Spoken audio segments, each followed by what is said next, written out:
So let's see, who was not here last week? Who was not here last week? Okay. So you've missed part 1 and part 2. But I'll give a recap on the last 2 talks. And in essence, it's really awakening to our human condition. And we're saying in the last 2 talks that an important first step is to realize that we are conditioned beings. Our minds are a result of all our past conditioning. And it doesn't matter where you live or what culture you are brought up in, you cannot prevent the mind from being conditioned. That's just the way human beings are. We're conditioned by the home environment first, then we're conditioned by school education, formal education, elementary school, high school, college, and so on. We're conditioned by the society in general, by the media, television, radio, internet, and now we have all these electronic gadgets. Now we're very conditioned by the smartphone, and we're becoming more addicted to it. We're conditioned by the climate, environment, by the food, and of course we're conditioned by language. We cannot avoid being conditioned by language. And we all share the same thought process, regardless of your conditioning, or regardless of what language we think in. So as human beings, we have the same mental, emotional experiences, some very wonderful, some very pleasant, and we also have the same mental, emotional suffering and conflict. What the Buddha calls dukkha, anything which disturbs the mind.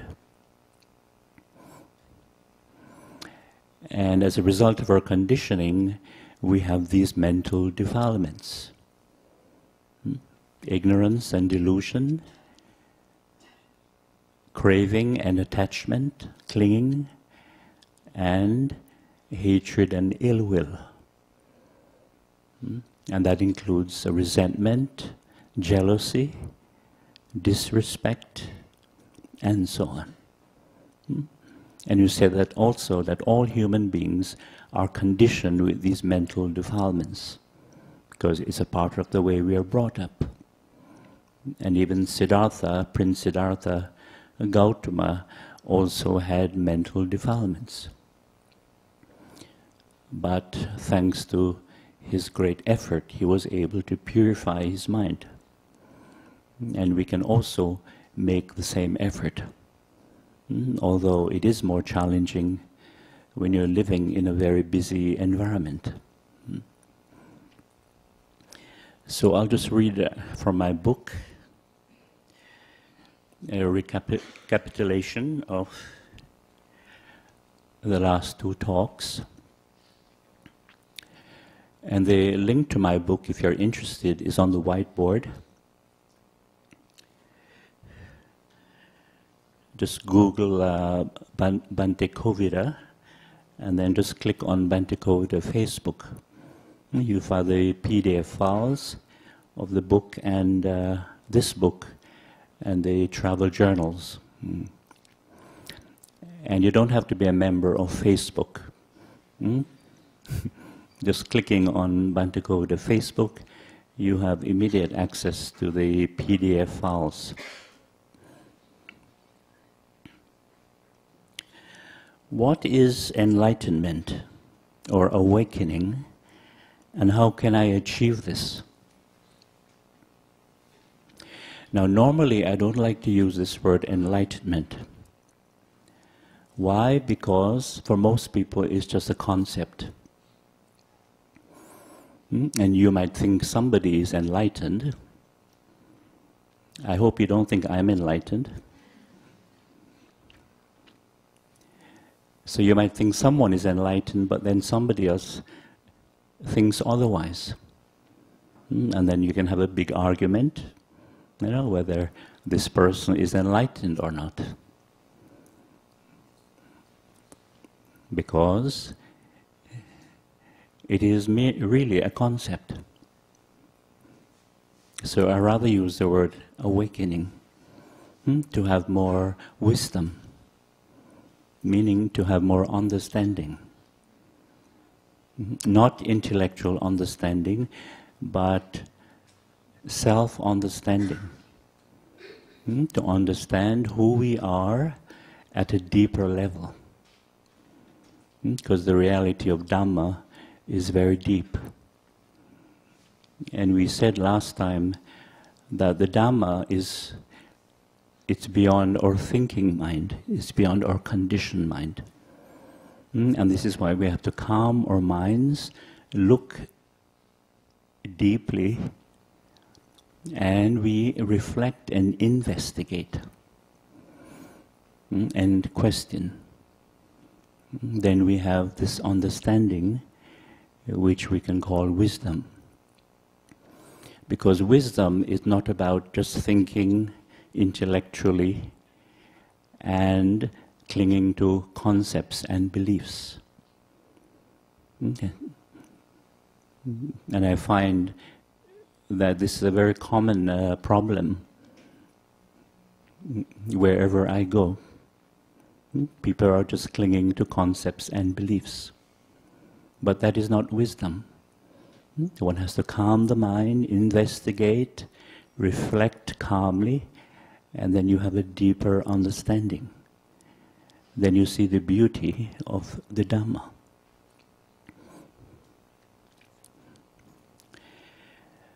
So awakening is a process of removing ignorance and delusion from the mind regarding the perception and understanding of ourselves and the world at large. It is the awakening of intelligence, self-knowledge, self-understanding, wisdom and compassion. It is the understanding of our conditioning, which includes the ego personality.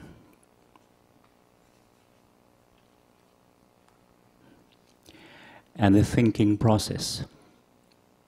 And going beyond its limitations, just freeing the mind of suffering, conflict and dis-ease. Ignorance and delusion are the result of our conditioning, which causes us suffering due to self-centered craving and attachment, hatred and ill will. Human conditioning is likened to the layers of dust that accumulate on a window of perception. One's original mind is like a clean, clear window pane. So we perceive ourselves and the external world through these layers of dust, i.e., labels and images, ideas, ideals and concepts, opinions and prejudices, judgments, comparisons, criticisms, likes and dislikes, desires and aversions. Our minds are conditioned to react, to judge, to criticize, to compare, and so on. And this is a major cause of our conflicts, disharmony, and dis-ease. The idea of a permanent, unchanging ego center or self is strengthened by this conditioning. And it is this deep-rooted illusion of a permanent and separate self which is the root of our problems and conflicts, fears and worries, cravings, greed and attachments. Awakening is the process of removing the layers of dust. It is the understanding of the nature of our conditioning, seeing its place and usefulness, in daily life and transcending their limitations using awareness, intuitive wisdom, and compassion. Through insight, one sees through the nature of the self, the conditional I or me, just as a collection of memories, a construction of the thinking process, and realizes one's true self or conditioned nature, which is vast, open, expansive awareness, beyond thoughts and feelings, pain and pleasure, likes and dislikes. One's true self is vast, unlimited space, in which the whole world is happening, including birth and death. Not only physical birth and physical death, but the arising and passing away of phenomena, physical, mental, and emotional. One's true nature becomes one with the universe. There's the experience of cosmic consciousness which contains everything. Out of this immensity beyond measure comes that which is most sacred. One experiences a bliss beyond description and comparison. And one has compassion for all of existence and loving kindness for all things on earth. One has intuitive insight into the interconnectedness and interdependence of all existence. One feels the oneness of all phenomena in the universe. All dualism, dualistic thinking is transcended, including the individual self and the world. One emerges with an incredibly different attitude. Selfless, loving, compassionate, strong and secure, honest, creative, wise, patient, and able to solve daily problems. One experiences a sense of universal brotherhood. One is aware of one's true nature. Even if dormant, one sees clearly the ignorance and delusion in the human condition. The I or self or ego cannot achieve enlightenment, as this ego center is a part of our limited conditioning. It is the understanding of the conditioned, conventional I or self, and going beyond its limited dimension, that leads to wisdom and freedom. It is the path of awakening and intelligence.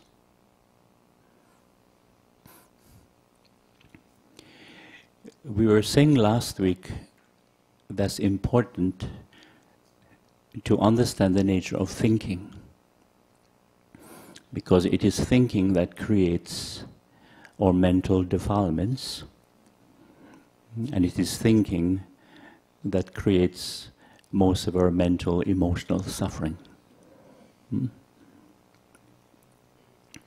As you know, we do need thinking in daily life. We need rational, logical thinking in order to fulfill our daily functions. But you find that even when we don't need to think, the mind keeps thinking unnecessarily. Right? We can all relate to that. Because the mind tends to think compulsively, automatically. And most of the time we're not even aware that the mind is thinking. We're just caught up in thinking, and we believe all the stories and dramas that the mind creates. Just like when we watch a movie or a program on television, and we get totally caught up in the story. And we think it is true. And only through mindfulness we can free the mind, we can awaken the mind from this delusion. Because without mindfulness, without awareness, these mind-created stories and mini-dramas, they seem very real, very solid, very permanent. But when we bring awareness into the mind, this intelligence of awakening, we realize that they are only thoughts and images. And they are not permanent, solid reality, although they seem very solid indeed. They are just empty, impermanent mental objects. They come and they go. And it's very liberating to realize that. And the one practice I mentioned last week that I use myself is just to note mindfully thinking, thinking, thinking. Or sometimes I add, it's only thinking, thinking, thinking. And you come back to mindful breathing. And when you do that, you're able to get out of the story or the mini-drama that these thoughts and images are creating. Thinking, thinking, thinking. You're able to get out of the contents of those thoughts and images. And you realize it's just thinking. So this is why the mindfulness of thinking, observing thoughts in your daily life, when possible, you begin to gain a greater freedom and understanding of this thought process. Because it's this thought process that not only creates a sense of I, me or mine, but it creates our strongest delusions, including our fears. Most of our fears are created by thinking. Because as you know, although we need rational, logical thinking in daily life, thinking easily can become irrational, can become very negative, very critical, very judgmental, very obsessive, very repetitive. And we said last week that whenever you're having some problem or a conflict, thinking becomes very repetitive, very obsessive, and you keep thinking over and over and over this problem or a conflict. And the more you think about it, this problem or a conflict seems to get bigger and bigger and bigger. And before you know it, you create a large melodrama in the mind. I'm sure you can relate to that. And guess who is the star of the melodrama? So that's the power of obsessive thinking, the power of delusion. And the imagination is very, very powerful. Last week we spoke about the fear of ghosts and spirits. But the more you understand this fear, you see that it's just a conditioning in the mind from early childhood. And you imagine these ghosts and spirits. And that's why this evening we're going to do the cemetery meditation in order to use mindfulness to overcome this fear of ghosts and spirits. And sometimes I do this as an experiment, and it happens all the time, where I'm alone at night, and suddenly I say to myself, there's something in the room. There's something in the room. And the moment I say that, I can feel goosebumps. And I do feel some presence in the room. And you can feel that fear arising. But then when I continue this mindfulness, then I realize it's just created by the mind, the power of the imagination. And you create some image of what this presence looks like. Very, very interesting. But one has to be very mindful to see how the mind can scare us very easily. The power of the imagination. And if you do some loving kindness, you see this is a very easy way to overcome this fear. Or one practice I do is breathing in, I know there's fear in me. Breathing out, I smile. Breathing in, I know there's fear in me. Breathing out, I smile. And you find this mindful smiling helps to change one's perception of that mental state. Likewise, breathing in, I know there's upset in me. Breathing out, I smile. Just try that practice. You see that it's very beneficial. Because that smile is a smile of loving kindness. And it helps to change our perception of that mental state, because this mindful smiling is a very wholesome state of mind. It's very wholesome. And it helps us to relax. So you can try that next time you feel scared or upset.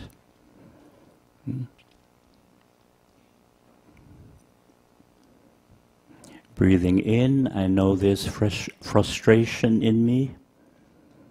Breathing out, I smile. Breathing in, I know there's stress in me. Breathing out, I smile.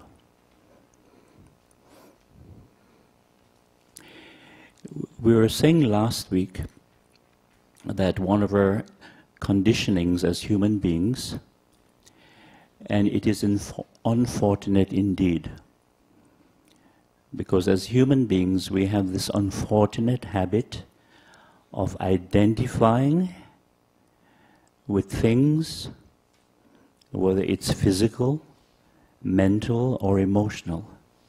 We identify with them as I, me or mine. So this is actually an unfortunate aspect of our conditioning, because what we identify with are impermanent. They are changing. And they are uncertain. For example, we identify with our bodies. This is me, this is my body. But this body is impermanent. And we mentioned too that we tend to overlook the fact that we're a process of body and mind. And we're alive because we are a process of body and mind, physical and mental. And we tend to overlook this fact because we're social creatures. And we're always speaking, and we have to use language. I, you, he, she. So we tend to see ourselves more as personalities, as selves. But that's only social convention. But at a deeper level, there's only this process of body and mind. What the Buddha calls nama-rupa. And we have to keep recharging this process to stay alive. Eating, drinking, breathing, and so on. Just like a rechargeable battery. Very rechargeable process. And if you go a bit deeper, you have the 5 aggregates that are working all the time. But normally we don't really see the 5 aggregates. And at a deeper level, we have all the different parts of the body, and we have the elements. But if we don't do a reflection on the elements, then these elements are just a concept. When we hear or read that we're composed of these elements, earth, water, heat, air, then there's the element of space and consciousness. It is just a concept. But when we reflect deeply, we begin to see the truth of these elements. We don't have time this morning, but in the afternoon at 2 o'clock, we'll have more time. So if you're interested, you can come back at 2 o'clock, and we can do this reflection again. We did it last week, I think. Because really, we're able to sit here because we're a collection of elements. And you get to a stage where you realize that we're just elements pretending to be people, to be human beings. Just like this collection of elements is pretending to be Bhante Kovida from Canada. And you're a collection of your elements pretending to be who you are, or who you think you are. Because who you think you are is just a social conditioning. And then you get a bit deeper than the elements, and you have atoms. And these atoms are constantly being recycled. So all the atoms that are in our bodies at the moment have been recycled many, many times. Very interesting. So some of these atoms were once in the bodies of, say, dinosaurs. So if somebody calls you a dinosaur or an ugly lizard, you should not really be insulted, because in a way it's true. But these atoms, these elements, are non-self. They have nothing to do with personality.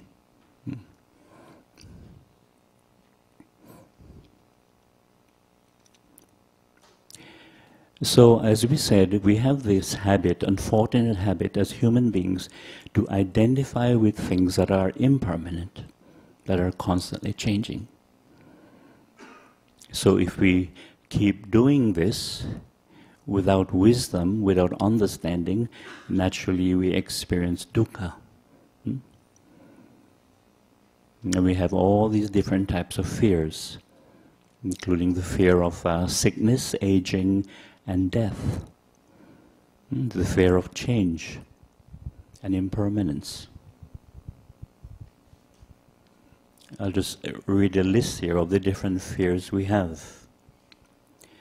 The fear of change, impermanence, the fear of not being successful, of not achieving one's hopes and dreams, one's goals and ambitions.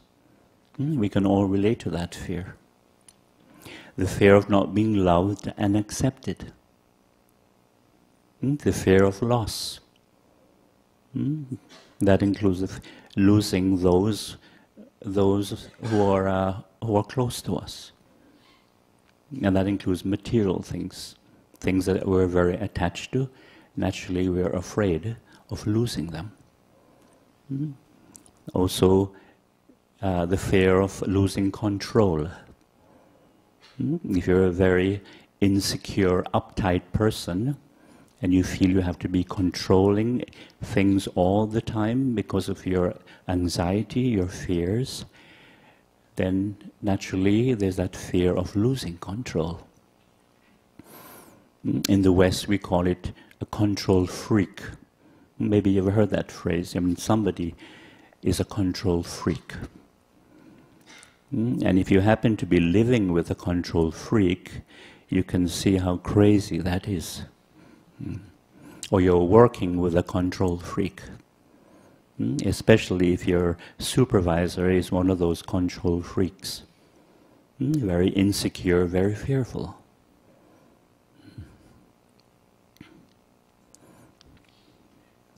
There's also the fear of public opinion, right? What people say about us, what people even think about us.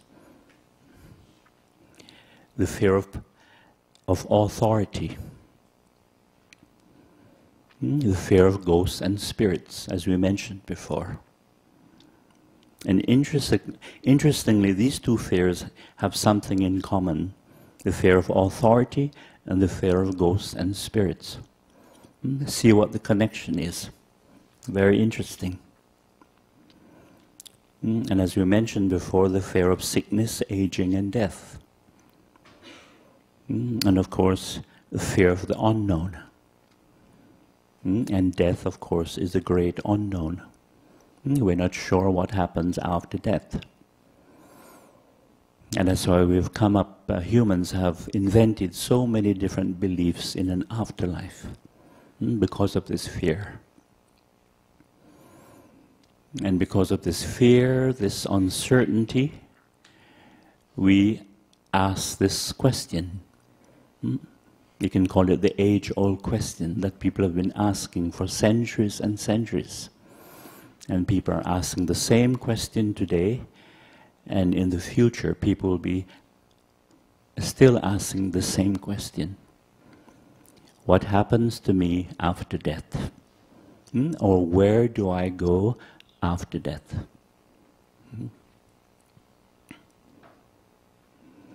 One great teacher in India gave a wonderful answer to this question.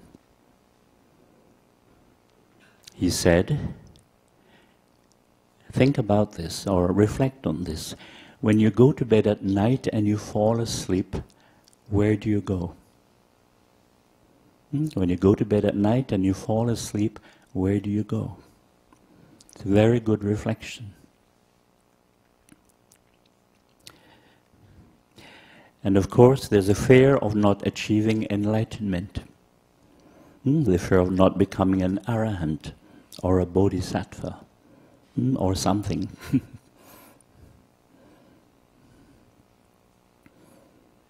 And if you're in the business world and you're very ambitious, there's that fear of not, getting a promotion.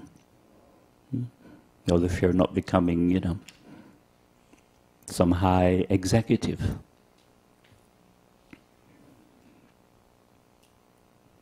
Because whenever there is that craving, that ambition, naturally fear will arise. The fear of not achieving what you would like.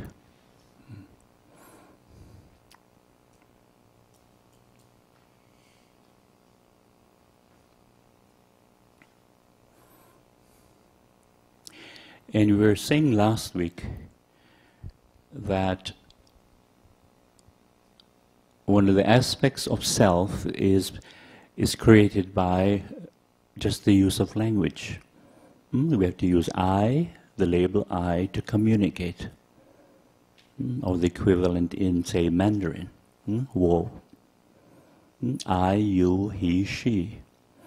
And because we have to use the same label all the time, I, it gives the impression in consciousness that this I is permanent, because we keep using the same label all the time. And as you know, if you have to speak a lot, in one day we can use this label over 200 times, even 300 times. And because we are using the same label to communicate, and we don't have the awareness while we speak, it gives that impression that this I is rock solid and everlasting. It's always there. We may see changes around us happening all the time, but this I doesn't change. And that's one of the illusions of the mind. And it's only through awareness that we begin to see that. That is only a label that we are using. And this is why it is so beneficial when you're, say, on a retreat, and you're keeping more silence and awareness, and you don't have to use this I. Then you come back to that unconditioned state of mind, which is awareness and knowing. And we say that awareness brings intuitive knowing. When you breathe in mindfully, you know you're breathing in. When you breathe out, you know you're breathing out. You don't have to think about it. It's not an intellectual knowing based on knowledge and information. Just like when you're tired, you know you're tired. When you're hungry, you know you're hungry. When you have to go to the washroom, you know you have to go. Just like when you're driving and you're paying attention, you know whether or not it is safe to change lanes or whether to turn left or right. Or if you're walking, if you have to cross the road, right, you look right, left, right, and you know whether or not it is safe to cross. So this knowing is a natural intelligence. And it's an aspect of our Buddha nature. The ability to be aware, to be mindful, to be intelligent. So this is natural intelligence. So you can be very intelligent on the academic level, but it doesn't mean that you're intelligent with wisdom, with mindfulness. Because wisdom, as you know, has nothing to do with intellectual knowledge and information. And this is why I like to remind people, especially when I'm in the university environment, I like to remind people that the Buddha did not have a PhD, all right, in Buddhist philosophy or in Buddhism.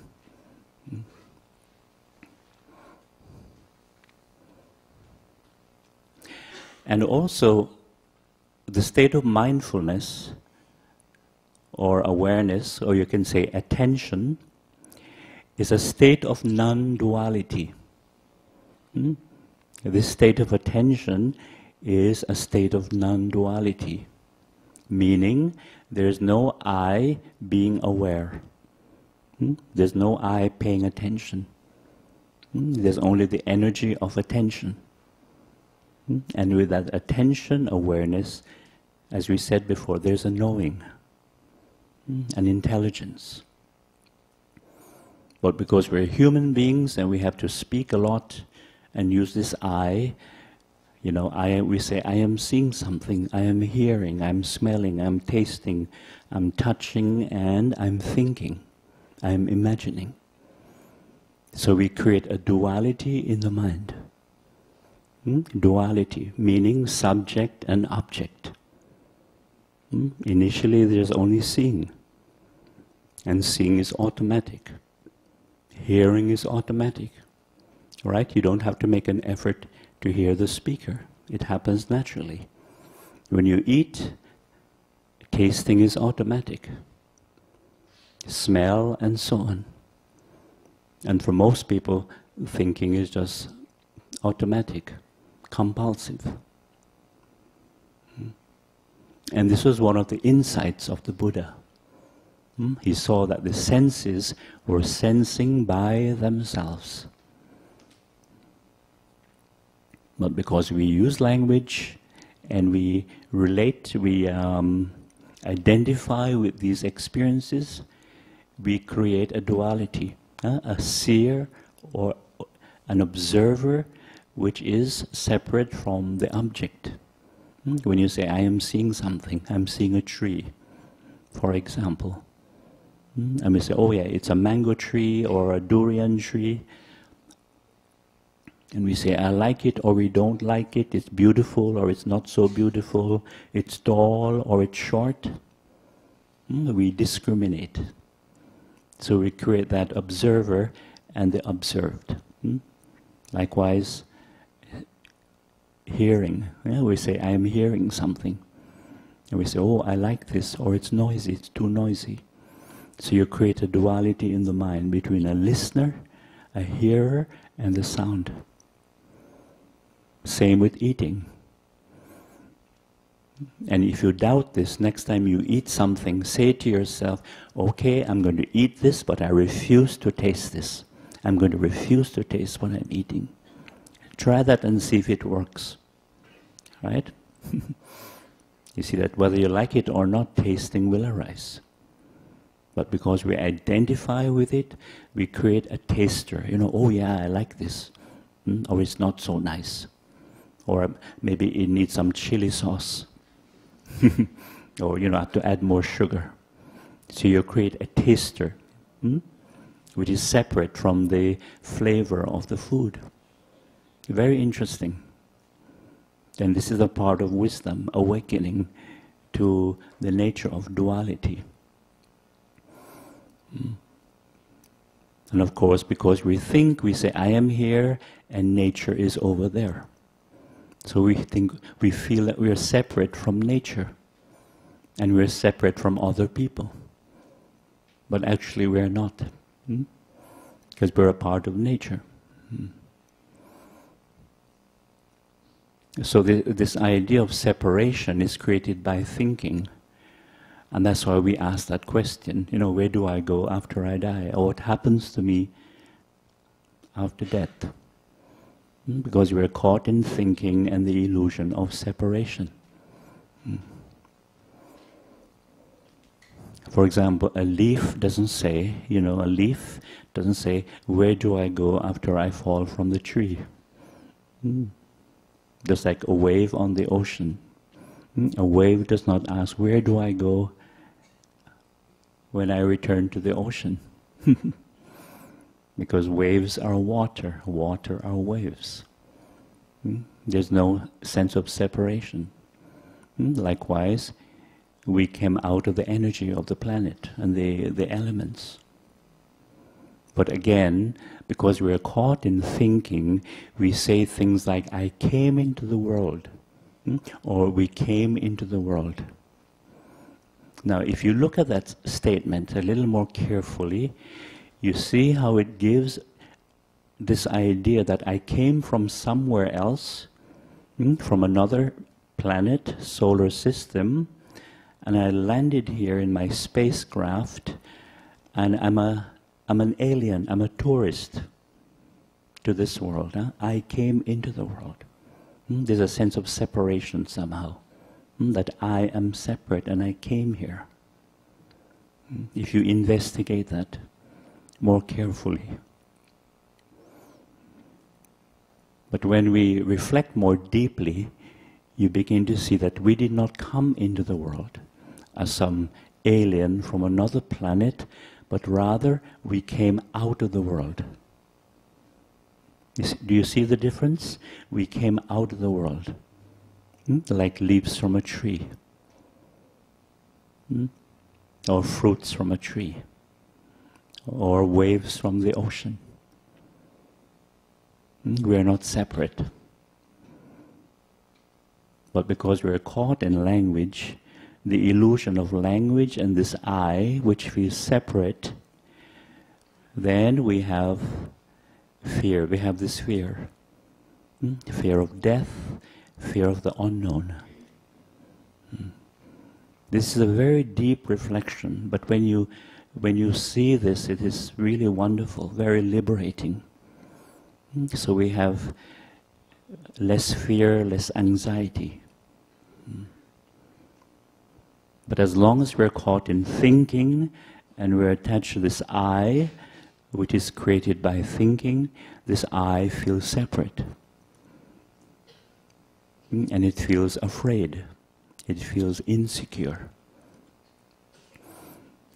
And when you're insecure, it doesn't matter how much material wealth you have.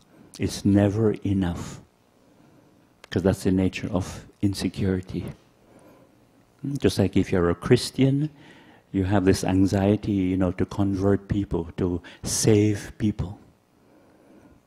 And even if you manage to save all of Singapore, you think, I must go to Malaysia and save all those people too.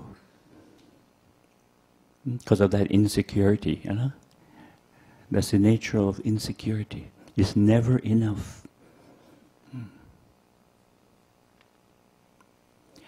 Now, one of the important teachings is to see that nothing exists as a separate, independent entity. Nothing exists as a separate, independent entity, ourselves included. A simple example is this piece of paper. Normally, if we are just very busy running around, this is just a piece of paper. It's an item that exists separate in time and space. It's just a piece of paper. But then when you look deeply, you begin to see all the factors that have created this piece of paper. You see all the factors that have caused this piece of paper to come into existence. Now, what is the first thing that you see? The tree, right? You see the tree. Now, if I showed you a leaf, you could see the tree immediately. But this piece of paper comes from the tree also. So you can say it is a relative or first cousin of the leaf. The only difference is that a leaf is organic and this piece of paper is processed, right? But we see the tree, and if we see the tree, what do we see? We see the soil, even the microbes, even earthworms, and even the seed from which the tree grew. This is very interesting, especially when you see a large old tree. We tend to forget that, a large old tree started as a small seedling. But all trees, regardless of size and age, started as a seedling. So when you look deeply, you see the seed. And of course you even see birds and insects, which helps the tree to grow. And of course we see rain. And if you see rain, you see clouds.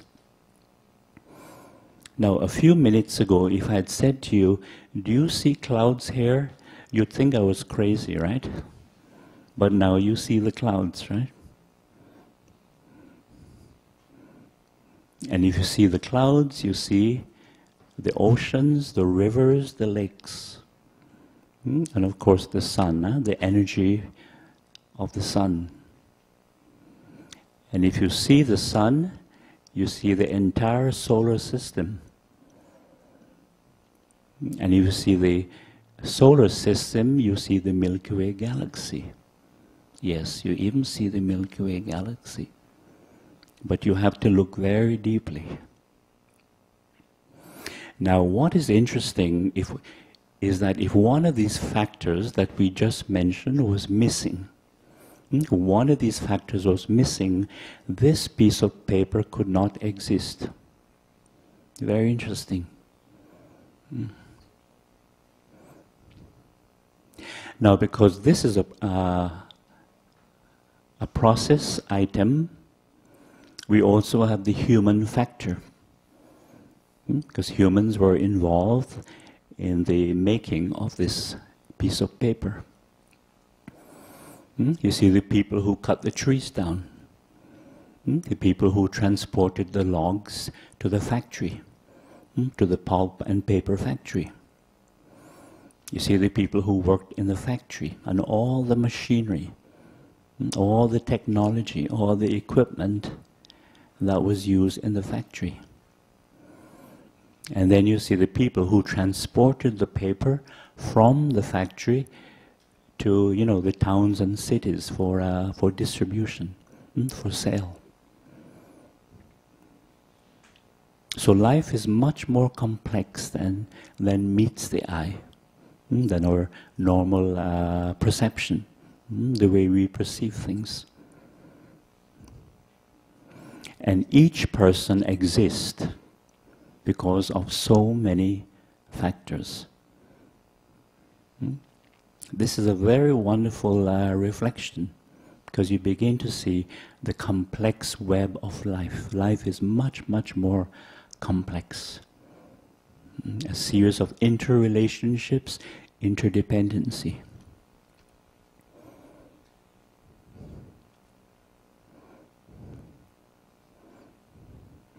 And if you think about just your direct descendants, only your direct descendants, you'll be amazed how many they are in just a few generations. For example, you have two parents, right? Well, I hope you do have two parents. Then you have what? 4 grandparents, right? Then 8 great-grandparents. Then 16, great-great-great-grandparents. Then 32, great-great-great-great-grandparents. And it goes up to 64, then 120, 28. And it keeps getting, you'll be amazed, in just a few generations, you end up with quite a few thousands, several thousands. And these are just your direct descendants. Not to mention all the relatives involved. Life is so complex. But normally we don't see this complexity. But it takes reflection. It takes time and reflection.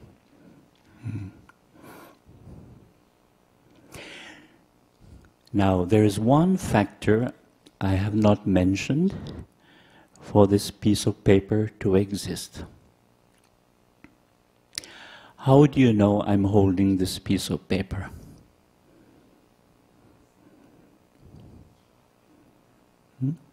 What is that factor? It's awareness, isn't it? The mind, consciousness. Because say if you're in deep sleep right now, or you're unconscious, you would not be aware of this piece of paper. So awareness or consciousness, in this case seeing consciousness, is also one of the factors. So it is consciousness really that creates the world, when we wake up. Because each night when we go to bed and we fall asleep, and we are in deep sleep state, there is no consciousness. You can say there's temporary death. Every night when we go to bed, we experience temporary death, at least for 2 hours. There's no thinking, no sense of I, and Singapore does not exist. And the rest of the world, even your house, does not exist when you're in deep sleep state. Your family doesn't exist, Singapore does not exist, your job does not exist. Very interesting. And that's why there's an old saying. When one is in deep sleep, we say, that person is dead to the world. That's an old saying. I don't think the young people know this saying. Yeah, you're dead to the world. And in a way it's true. Physically you might be alive, but mentally, psychologically, there's no consciousness. It's very interesting. And if you're still alive, when the mind comes out of that deep sleep state, then the thought process starts up again. And that's what we call the dream state. And if you observe your dreams, you see they're really just a collection of memories, all mixed up. Because thinking is related to memory. It's related to past experience also, and knowledge, information. And you'll notice that if you have certain fantasies, they'll arise in your dream. And of course, if you have an important appointment, you'll tend to dream about it. Or you're taking a trip somewhere, and you're excited about flying somewhere, very often you'll dream about that. And maybe you've had one of these dreams, because I've had them a few times in my life, where you're very anxious about getting something to eat. And you go through this amazing adventure to get this thing. And finally you get this thing and you're ready to bite into this delicious thing, and you know that dream, and you wake up. That is real suffering.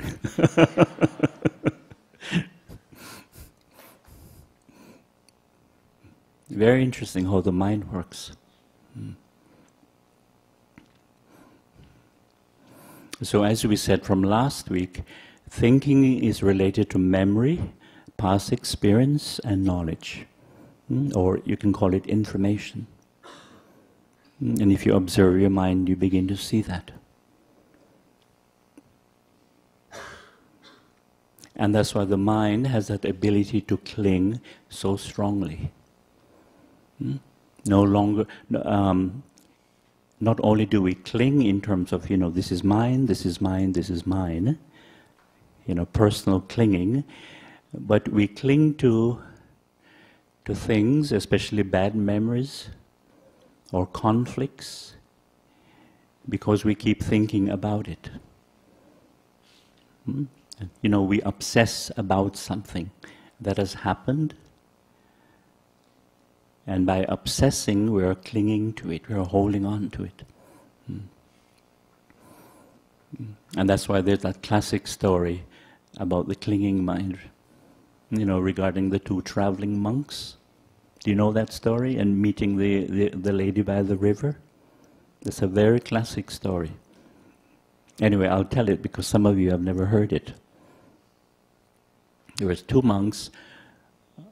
They're on this hiking trip, all-day trip, to walk to this monastery. And they start out quite early in the morning, and after about 1 hour of walking, they come to this river. It's very wide, but very shallow. So it's no problem getting across, and they see this beautiful young lady standing there, rather anxious. Although the river is very shallow, but she's anxious about getting her beautiful dress wet and so on. And the older monk immediately saw what her problem was. And he said, "Come, young lady, I'll take you across." And he lifts her up in his arms and takes her across the river. And the younger monk is freaking out. Oh my God, what is this monk doing? We're not supposed to touch women, especially young and beautiful ones like that. Why is he doing this? He's breaking the precept. So they get across the river, and the monk puts the young lady down, have a nice day. And she says, "Thank you so much, you're very kind." And they continue walking. And the whole day this younger monk is obsessing about what has happened. This is really terrible. I used to look up to this monk, my role model. And now he's done this awful thing, I don't know what to do. Maybe I should report him to our teacher when we get back to the temple. The whole day is obsessing. And he's thinking, if the lady was an old lady, or if the lady was ugly, it wouldn't be so bad, but she's so beautiful. Oh no, this is really bad. The whole day just obsessing. So miserable, while the other monk is just enjoying the walk, enjoying nature, the whole nature. So finally they get to the monastery, after sunset. They have a wash, something to eat, and they're ready for bed. And finally the young monk, he couldn't keep silent anymore. So he said to the other monk, "I cannot believe what you did today. I am so upset. I'm so confused. I don't know what to do." And the other monk is saying, "What are you talking about?" Because he totally forgot the incident. And the younger monk said, "Don't you remember this morning we met this beautiful young lady and you picked her up in your arms as if you're lovers and you took her? This is terrible, awful, awful thing. And I used to respect you so much. But now I can only think of reporting you to our teacher when we get back. And the other monk says, my goodness, I left that young lady by the river many hours ago, but you're still carrying her. It's a classic story. It shows you about the obsessive, clinging and suffering mind. The obsessive, clinging and suffering mind. And maybe you can relate to this in your own experience. When you keep obsessing about something, you're actually clinging to it, you're holding on to it. And this is why the practice of mindfulness, of being present, is so helpful. And you keep hearing this old cliche, learning to let go, learning to let go.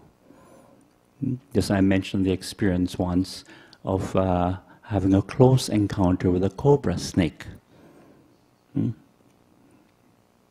And I can tell you, when I looked down and realized what it was, and it was ready to strike, psst.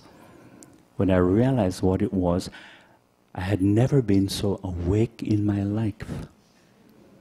All my nerve endings were totally at attention, totally in the present moment. And whatever rubbish that was in my mind, zoom, it's gone. Instant letting go. So I always use that snake as a good teaching, learning how to let go.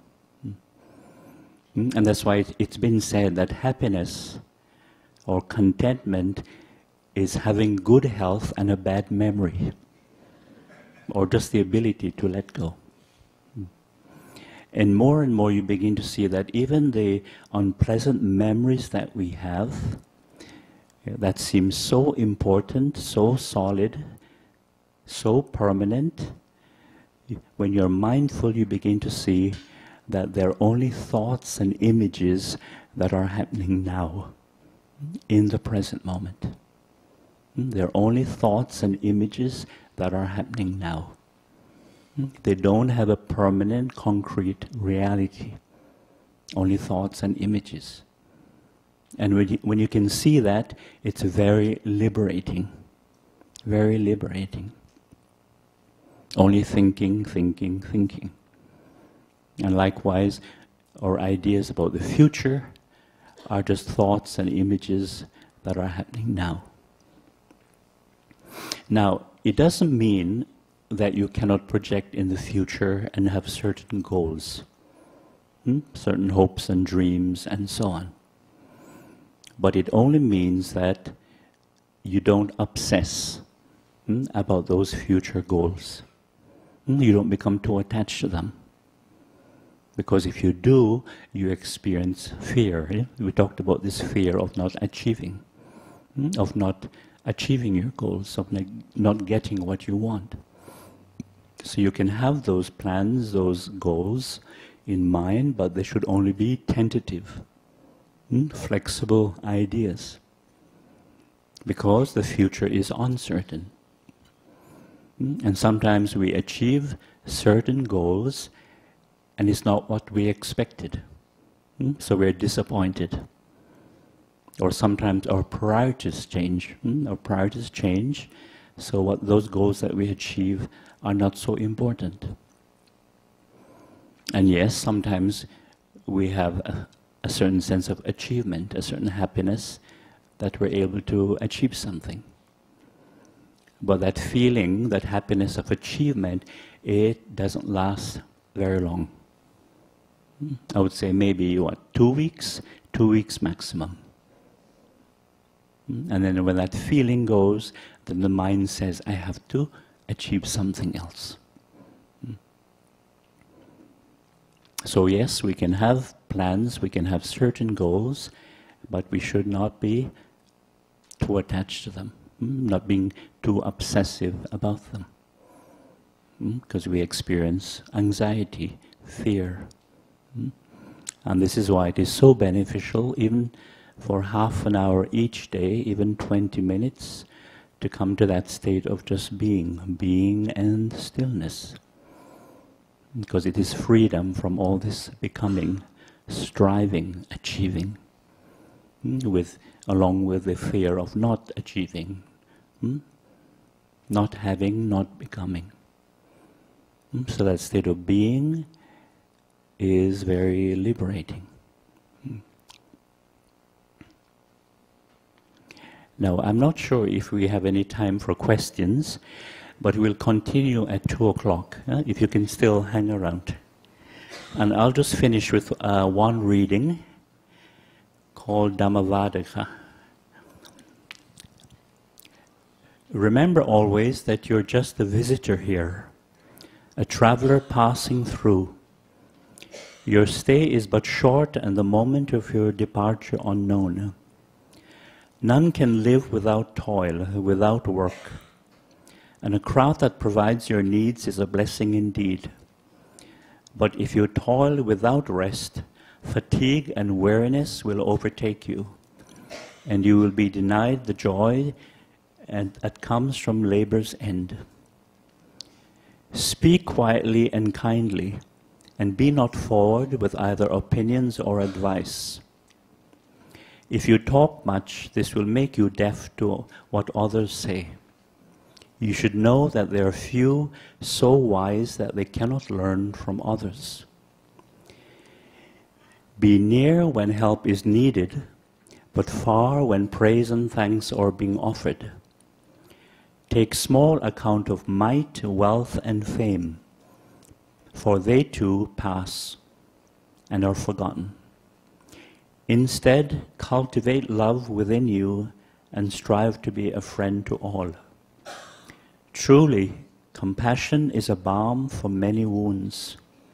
Treasure silence when you find it, and while being mindful of your duties, set time aside to be alone with yourself.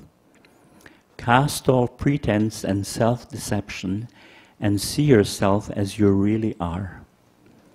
Despite all appearances, no one is really evil. They are simply led astray by ignorance and delusion. If you ponder this truth always, you will offer more light rather than blame and condemnation. You, no less than all beings, have Buddha nature within. Your essential mind is pure. Therefore, when defilements cause you to stumble and fall, let not remorse or dark foreboding cast you down. Be of good cheer, and with this understanding, summon strength and walk on. Faith is like a lamp, and wisdom makes the flame burn bright. Carry this lamp always, and in good time the darkness will yield, and you will abide in the light of wisdom, compassion, and peace. So I offer this talk for your reflection, and we can continue at 2 o'clock if possible. So may you all be well, happy, and peaceful. Sadhu, sadhu, sadhu.